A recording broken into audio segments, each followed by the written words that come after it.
All right, so for part 5, you could tell this is a supersized review this time.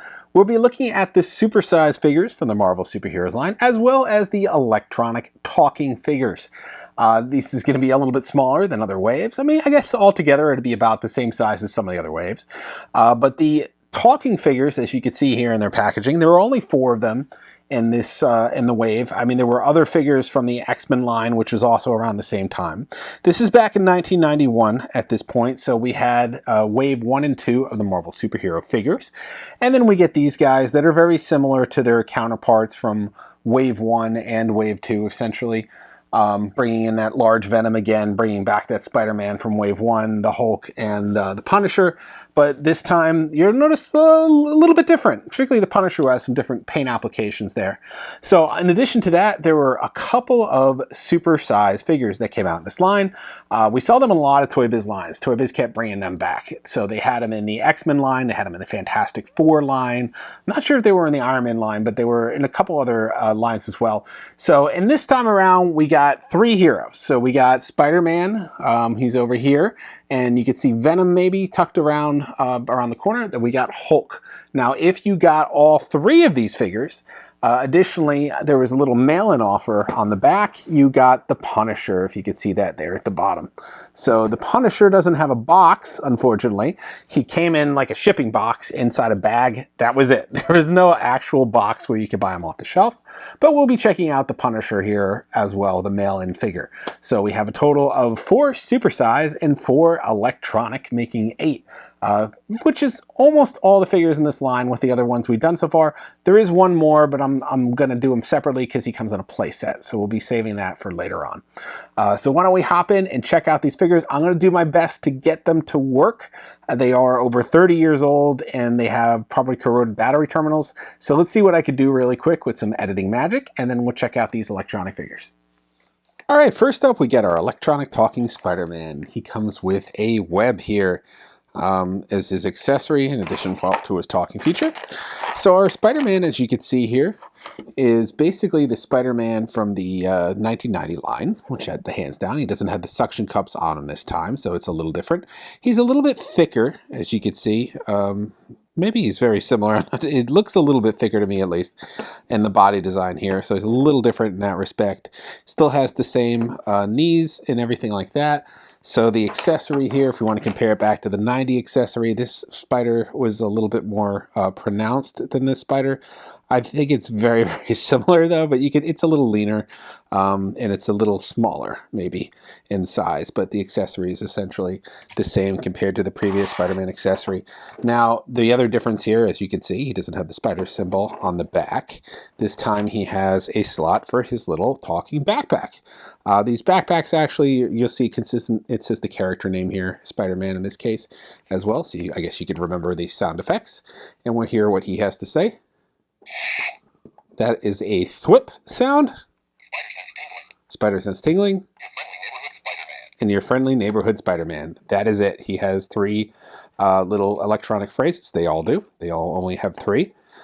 He's pretty heavy with the backpack. I don't know how you're going to be able to balance this guy. You probably have to heavily lean him forward. It's probably too difficult to get him to balance, essentially, because of the way the weight is distributed on this figure. So you're going to have to heavily lean them forward or get their legs to, in some fashion, shift. I think their joints are a little tough on this as the figure is new. But maybe if you lean him a little bit, you might be able to get him to cooperate and balance there. But as you can see, it's not easy. He's going to have that weight constantly pulling him in some direction. So with the backpacks on, it's hard to get them to stand. But that is essentially your sound there. Now, I was able to bring him back to life. This one wasn't too bad. I got some LR44s, basically, and those are the batteries you could put in here if you want to bring these sound effects back to life.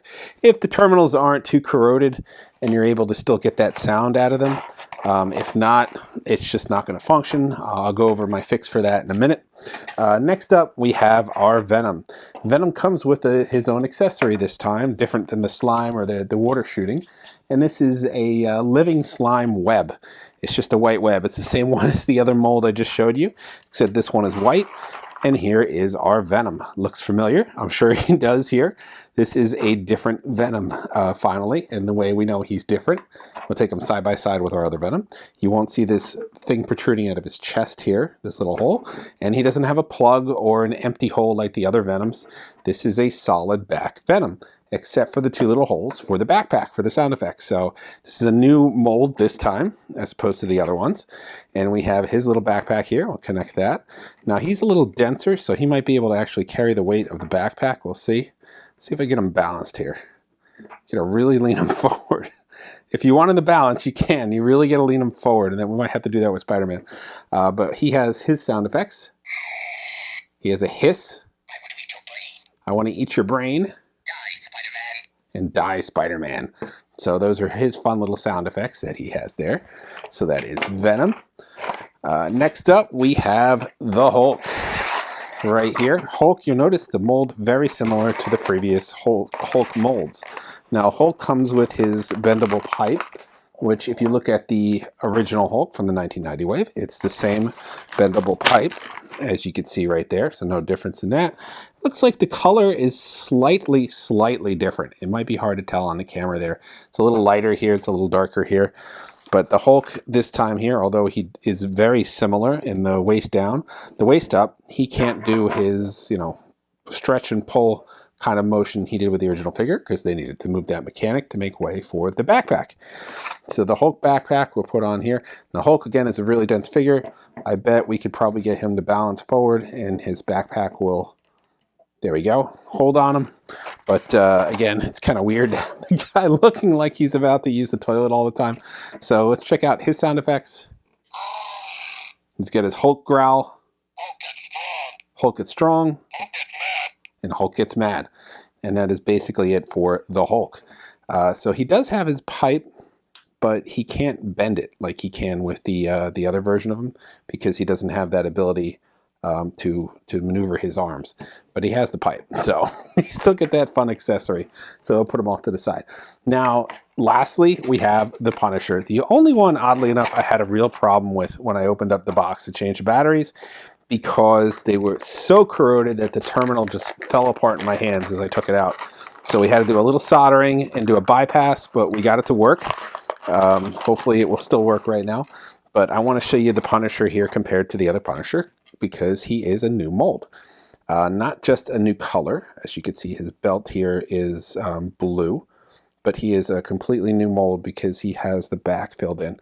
Now, he might be similar to the other Punisher with the trench coat. It's hard to tell, but you can see the first series Punisher had this cap section here. The second series had the wind-up backpack. This one is solid.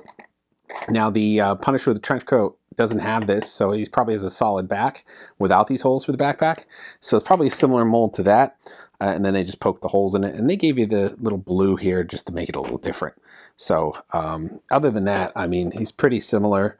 I want to say he's got, his face is a slightly different color, but everything else looks pretty similar on him otherwise. They just kind of changed up the belt and gave it a little bit of color there. So let's see if this works. We'll get him strapped up here with his backpack. So that is a machine gun sound effect. It goes well with this Uzi that he's carrying. Vengeance is mine. No escape for the guilty. So that is Punisher. And again, you'd really have to lean him forward to get him to stand with that backpack. So that is the only other crazy little functionality of these characters is their massive backpacks make it really difficult. The only guy we didn't get to work was Spider-Man. And maybe we could just get his legs and lean him forward a little bit. There we go. We got him to work. You just need to lean him forward a little bit. So they will all stand, but they're just a little too heavy with the backpacks. But that is your line of your electronic figures here, featuring, again, all the some of the more popular characters. I don't know why they threw Punisher in there. They could have given an electronic Iron Man or something, but they decided to really go all in on Punisher in this line. But that's it, those 4 characters with those backpacks, and you could pop in new fresh batteries to get those things working, and they're 30 years on, they're still working great. Let's check out those supersized figures now. Okay, now onto the supersize figures here. These are just much, much bigger. We're looking at, I don't know, like 14 inches here. I didn't exactly measure them, and they vary in height here, depending on the figure. So they're going to go with the most popular characters. There was only one wave of these. So we have our Spider-Man. I mean, highly detailed here. We have some depth in between the webbing on his suit. We have that spider on the back as well. Now there's no articulation in the arms other than up and down, so they're 5 points basically. They have the head and the arms and the legs. No waist, no knees, no elbows. By no articulation I meant no elbows here. So that is basically it, is what you're getting with them, but they're really large, really cool figures. Next up we got his nemesis. We have Venom here. So Venom is looking pretty fierce as well. And he had just really nicely painted bodysuit, nothing else to him. Same 5 points of articulation. I mean, a little bit taller than Spider-Man, as you can see right here. So they made his enemy just a little bit taller. And he's very bulky as well, with those rippling muscles on there, which is, you know, derivative of comic book characters at the time. And then we have another hero. They added Hulk in here. Hulk is fun. Hulk smash. A large Hulk to smash things is not the worst thing ever. He still has those purple pants on him with the tears in them. Probably the most detailed figure of this line. He's only got the 5 POA. He doesn't come with accessories. His hands are filled in this time, so he doesn't have any ability to hold a giant pipe or anything. It would have been cool if they each came with just like one accessory, but in this case they did not. And then if you bought all 3 and you took advantage of the mail-in offer, you got the Punisher. So the Punisher was the other figure you got from the line. The Punisher here mimicking his, I guess, electronic counterpart with his blue belt that he has right here. I mean, he didn't come with a gun or anything. Even his holster is empty. Well, actually, no. Look, there is you can see a little gun sticking out of the back of it. But this is it. I mean, this is all he came with, is this classic Punisher look and this little people's eyebrow there. Now, I don't understand why they went so big with Punisher. You got 4 different Punishers in this line, between the cat firing, the real machine gun sounds, the full weapon arsenal with the jacket, and then the electronic. And then you get this Punisher here, and then we're going to see a very special Punisher vehicle. They weren't really big on Punisher in this line. He was kind of a controversial character at the time. He was relatively, just not the biggest character. Started off as a villain in the Spider-Man lore, I believe.